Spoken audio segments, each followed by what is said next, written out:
Good day everyone! Tara magpasyal tayo dahil mainit ang panahon ngayon, summer na. So naisipan ko magpasyal dito sa Wawa Dam. Dito lang to sa amin sa Rodriguez, Rizal. Yan guys, napapansin nyo, medyo tirik ang araw. Ayan, sobrang maliwanag. Pero masarap dito kasi malamig, malakas ang hangin. Tsaka iba yung simoy ng hangin guys. Masarap ang hangin, matamis. Ayan guys, o diba? Ang lalaki ng mga bato. Para silang ano, parang marble, alam mo yun. Yung bato na hindi siya yung itim. Yung parang kapag kuminis puti siya. Parang nga siyang marble talaga. Tapos ayan guys. Tinan nyo yung tubig sa ilog.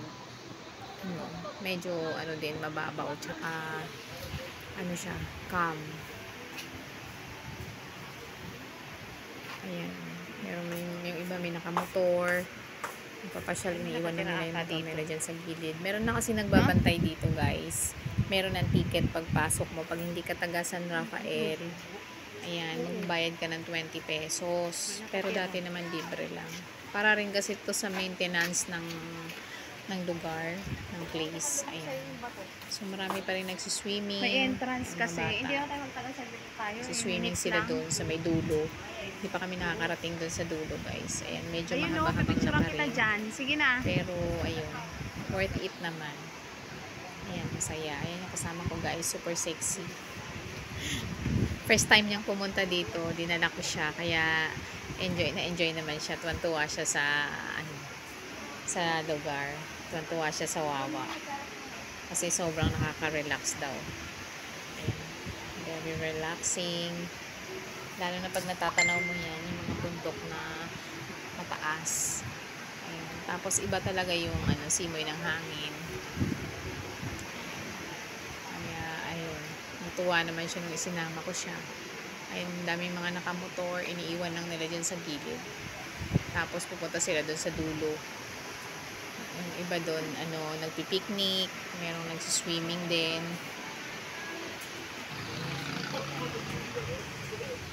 Ito na guys, malapit na kami sa waterfalls.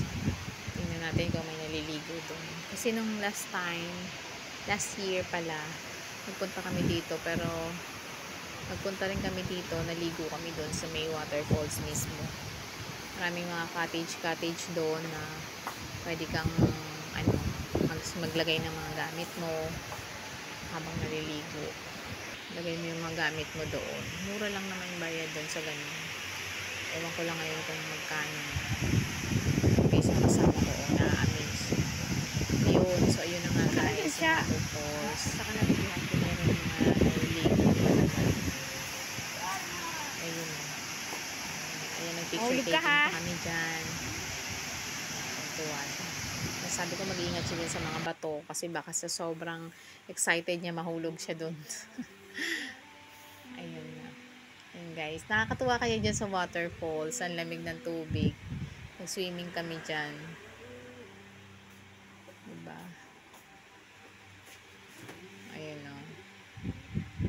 Ayun. Ang taas ng mga bundok. Kaya lang medyo rin yung mga halaman sa bundok dahil nga sa summer. Siguro kaya nalalantarin yung mga halaman.